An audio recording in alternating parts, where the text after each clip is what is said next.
जय श्री गणेश दोस्तों। हमारी आज की कहानी का नाम है तनाव। कहानी अच्छी लगे तो प्लीज चैनल को सब्सक्राइब कर लीजिएगा। अब शुरू करते हैं कहानी। रवि बेटा चले। महेश जी के कहने पर भी जब उसने नहीं सुना तो महेश जी उसके कंधे पर हाथ रखकर एक बार फिर उसे बोले, रवि बेटा चले, रात हो गई है, दुकान बंद करने का समय हो गया है। लेकिन रवि वहां होकर भी नहीं था। कहाँ चलना है पापा? अरे कैसी बातें कर रहे हो, घर चलना है। घर? क्या सच में वह घर है जहाँ रोटी का एक निवाला खाने के लिए भी शांति की जगह ढूंढनी पड़ती है? कहते कहते रवि भावुक हो गया। दोनों ने दुकान बंद करी और अपनी गाड़ी में बैठकर घर के लिए रवाना हो गए। महेश जी ख्यालों में खो गए। कितने खुश थे सब एक साल पहले, वह, उनकी पत्नी कमला और रवि, बस यह 3 जनों का परिवार, चौथा कोई सदस्य नहीं घर में। और फिर चली रवि के रिश्ते की बात। बहुत से रिश्ते आए रवि के लिए, लेकिन आखिर में प्रिया सभी के दिलों को भा गई। अच्छे घर परिवार की लड़की देखकर प्रिया घर में बहू बन आ गई। प्रिया भी अपने माँ बाप की बहुत दुलारी लड़की। वहीं कमला जी को भी इतने सालों से केवल अकेले रहने की आदत थी। थोड़े दिनों तो दोनों में आपसी सामंजस्य बना रहा। धीरे धीरे वह टूटता ही चला गया। छोटी छोटी बातों को लेकर दोनों में लड़ाई होने लगी। प्रिया को कमला जी का कुछ भी कहना पसंद नहीं आता। वहीं कमला जी को प्रिया का किया कोई काम पसंद नहीं आता। शुरुआत में रवि ने प्रिया को तथा महेश जी ने कमला को बात को हल्के में लेने तथा घर का माहौल स्वस्थ बनाए रखने के लिए समझाया, परंतु दोनों सास बहू ने तो जैसे ठान रखी थी कि उन्हें आपस में एकता बनानी ही नहीं है। थोड़े दिन पहले ही रवि और प्रिया की शादी की पहली वर्षगांठ थी। प्रिया जहाँ चाहती थी कि वह दोस्तों को बुलाकर बाहर होटल में पार्टी करे, वहीं कमला जी का मन था कि शादी की वर्षगांठ पर सुंदरकांड के पाठ कराए तथा मंदिर में प्रसादी करे। बस इतनी सी बात पर दोनों सास बहू में तन गई। वैसे भी घर की लड़ाई हमेशा छोटी छोटी बातों से ही शुरू होती है। रवि ने बीच का रास्ता निकालने का सोचा। माँ, वर्षगांठ के एक दिन पहले हम पाठ कर लेते हैं तथा मंदिर में प्रसादी, और वर्षगांठ के दिन हम लोग होटल में पार्टी मनाएंगे। रवि का यह सुझाव कमला जी के गले कहाँ उतरना था। तू भी अब प्रिया की तरह ही बातें करने लगा है, यही काम है। 2 दिन तक वर्षगांठ ही मनाएंगे, कितना खर्चा हो जाएगा तुझे पता भी है। तब महेश जी ने कहा, ठीक है, पाठ अगले साल कर लेते हैं, इस साल बच्चों की मर्जी से वर्षगांठ मन जाने दो। लेकिन यह भी कमला जी को रास नहीं आया। बच्चे इतने बड़े हो गए हैं कि अपने माँ बाप की इतनी भी बात नहीं मान सकते। इधर रवि ने प्रिया को समझाने की कोशिश करी, लेकिन मेरे उसूल, मेरी जिंदगी, मेरी इच्छा और भी ना जाने क्या क्या दलीलें देकर प्रिया भी रवि से लड़ पड़ी। आखिरकार पार्टी होटल में मनी। उस दिन के बाद से घर का माहौल बहुत तनाव में रहने लगा। घर के झगड़े अब पड़ोसियों को भी पता पड़ने लगे। ना प्रिया 2 मिनट शांति से अपने सास की बात सुनना चाहती थी, ना कमला अपना बड़प्पन दिखाकर बहू का मान सम्मान रखना चाहती थी। और इन दोनों की लड़ाई में अगर कोई पिस रहा था तो वह था रवि। सुबह उठते ही माँ की शिकायतें और रात को कमरे में घुसते ही बीवी की। अब तो वह घर खाने को काटता था। खाने का निवाला जैसे ही मुंह में डालता, पत्नी या माँ में से कोई न कोई अपनी शिकायत लेकर हाजिर हो जाते। आज सुबह भी रोटी को सही तरीके से बेलने के लिए टोक देने पर प्रिया अपने सास से गुस्सा हो गई। फिर रसोई में ही तू मैं शुरू हो गई। रवि खाना बीच में छोड़कर ही दुकान चला गया। तभी गाड़ी रुकी और महेश जी का ध्यान भंग हुआ। देखा तो घर आ चुका था। दोनों अपने घर में घुसे। तनाव की हवा अभी भी घर में महसूस हो रही थी। महेश जी ने माहौल को हल्का करते हुए कहा, अरे भाई, आज खाने में क्या स्पेशल बनाया है? प्रिया ने उस दिन पिज्ज़ा बनाया था। पापा जी, आप लोग हाथ मुंह धोकर आइए, मैं अभी पिज्ज़ा लगा कर लाती हूँ। जैसे ही प्रिया रसोई में घुसी, कमला जी भी उसके पीछे पीछे हो चली और आलू मटर की बनाई सब्जी दोनों की थाली में परोस दी। मम्मी जी, मैंने पिज्ज़ा बनाया था, फिर सब्जी किस लिए?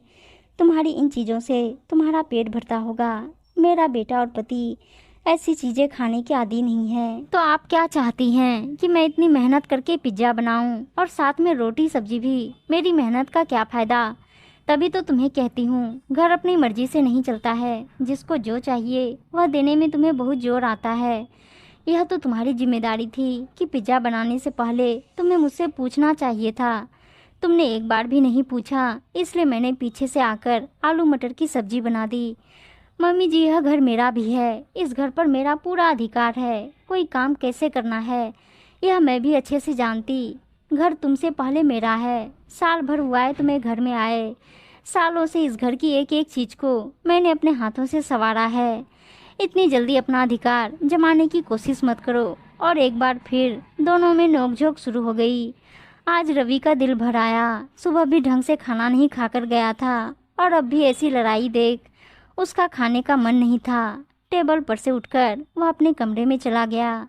अपने घर का ऐसा माहौल तथा अपने बेटे की ऐसी हालत देख महेश जी इस उम्र में बहुत दुख महसूस कर रहे थे, लेकिन कोई ना कोई तो इसका हल निकालना ही था।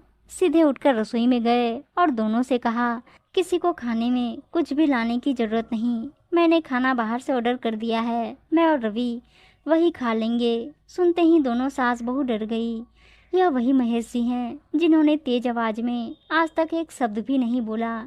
क्रोध भरी वाणी उनके कंठ से हमेशा दूर ही रहती है। शायद इसी का फायदा उठाकर दोनों सास बहू अपने मन की चलाए जा रही थी। दोनों कुछ कहने को होती उससे पहले ही महेश जी ने फिर बोलना शुरू किया, और अब से रोज तुम दोनों को रसोई का कोई काम करने की जरूरत नहीं है। क्या कह रही थी तुम दोनों कि यह घर किसका है? एक बात कान खोलकर सुन लो कमला, ना यह घर तुम्हारा है, और बहू ना यह घर तुम्हारा, यह घर अभी मेरा है। इस घर में कब क्या कैसे होगा यह मैं निर्णय लूँगा। तुम दोनों में से किसी को भी मेरे निर्णय से कोई भी शिकायत हो तो आज के आज वह घर छोड़कर जा सकती है। महेश जी का एक एक शब्द दोनों की उम्मीद से विपरीत था।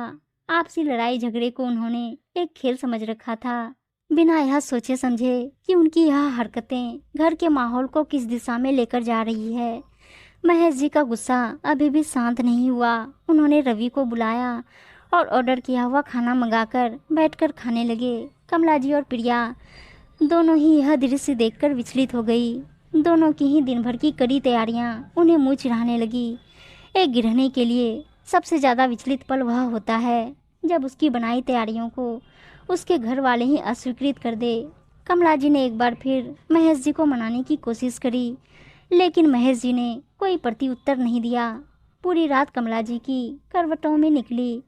जीवन में ऐसा पहली बार हुआ था कि उनके पति ने उनके साथ इस तरीके का व्यवहार किया हो। अगली सुबह फिर वही कहानी, लेकिन आज रसोई में शांति छाई हुई थी।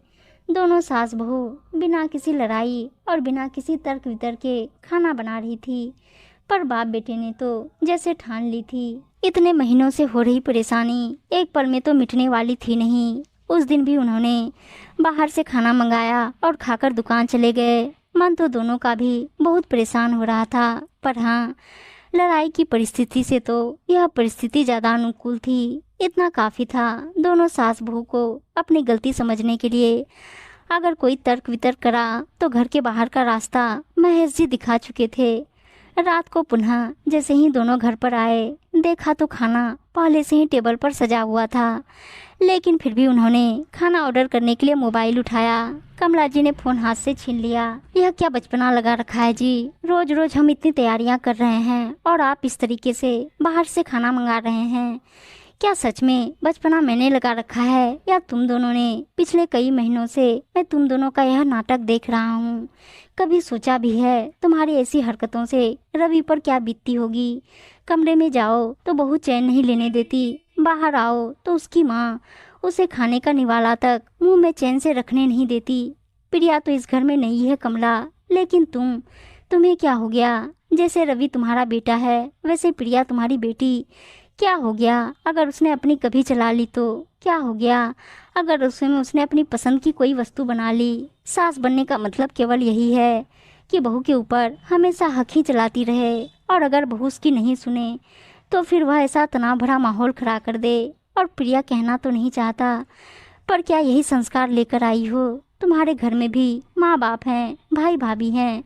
तुम्हारी भाभी और तुम्हारी माँ भी ऐसे ही लड़ाई करते हैं जैसे तुम अपनी सास से करती हो। गुस्से से महेश जी का चेहरा लाल था। उन्हें इस क्रोध में देखकर दोनों ही सहम गई। महेश जी की बात सुनते ही प्रिया की नजरें शर्म से नीचे झुक गई। अपने पिता समान ससुर को ऐसे रूप में देखकर प्रिया को बहुत दुख हो रहा था। नहीं नहीं पापा जी, आप ऐसा मत बोलिए, यह घर तो हम सबका है। मेरा या तेरा घर की लड़ाई की कोई बात ही नहीं है। आपका जो मन हो आप खा सकते हैं। इस तरीके से घर से निकालने या घर से जाने की बातें मत करिए। मेरे माता पिता को यह सब बात पता पड़ गई तो मैं उन्हें क्या मुंह दिखाऊंगी।